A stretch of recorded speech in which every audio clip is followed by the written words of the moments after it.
Hi hello నమస్తే welcome to Abhi Filmic finds. ఏం cinema రా బాబు! చూసినప్పటి నుంచి మైండ్ అంతా ఎడారే కనిపిస్తుంది. ఎట్టి చూసినా ఎడారే. ద గోట్ లైఫ్ నెట్ఫ్లిక్స్ తెలుగులో ఉంది. The best survival picture.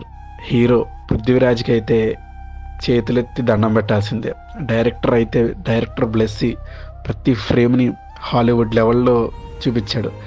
Survival pictures అంటే బేసిక్గా స్లోగా ఫ్లాట్గానే ఉంటాయి. ఈ సినిమా కూడా అలా ఉంటుంది, కానీ మనకి ఇన్నర్గా అసలు వీడు బతకాలి, వీడికి ఎవడో కూడా హెల్ప్ చేస్తే బాగుందును, బతికించండి రా బాబు అన్న ట్రాన్స్లోకి వెళ్ళిపోతాం.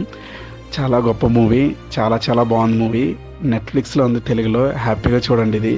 ఈ సినిమా ఏంటంటే ఆపదలో ఉన్న మనిషికి సాయం చేయడానికి ఏ, ప్రాంతాలు, దేశాలు, బంధుత్వాలతో, కులాలతో, మతాలతో సంబంధం లేకుండా ఎవరైనా చేయొచ్చు అని ఒక మెసేజ్ ఉంది. అదే కాకుండా మనకి ఈ సినిమాలో ఏంటంటే ఈ ప్రాంతంలో ఇలాగే ఉంటారేమో, వీళ్ళు ఇలాగే చెడు చేస్తారేమో అని అనుకుంటాం, కానీ అదే ప్రాంతంలో మంచోళ్ళు ఉంటారు, చెడ్డోళ్ళు ఉంటారు అని కూడా ఈ మూవీ కంక్లూజన్ ఇచ్చింది. లాస్ట్కి వచ్చేసరికి హీరో అంటాడు, నేను ఎడారిలో గడిపిన జీవితం కంటే జైల్లో గడిపిన జీవితం ఇంకా నరకంగా ఉంది అంటాడు.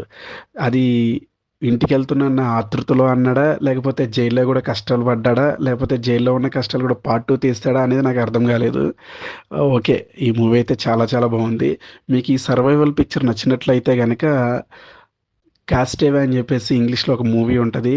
తర్వాత మరియన్ అని చెప్పేసి యూట్యూబ్లో మూవీ ఉంటుంది ధనుష్ది. ఈ మూవీ కూడా చూడండి. ఇది నచ్చినట్లయితే ఆ మూవీస్ కూడా నచ్చుతూ ఉంటాయి.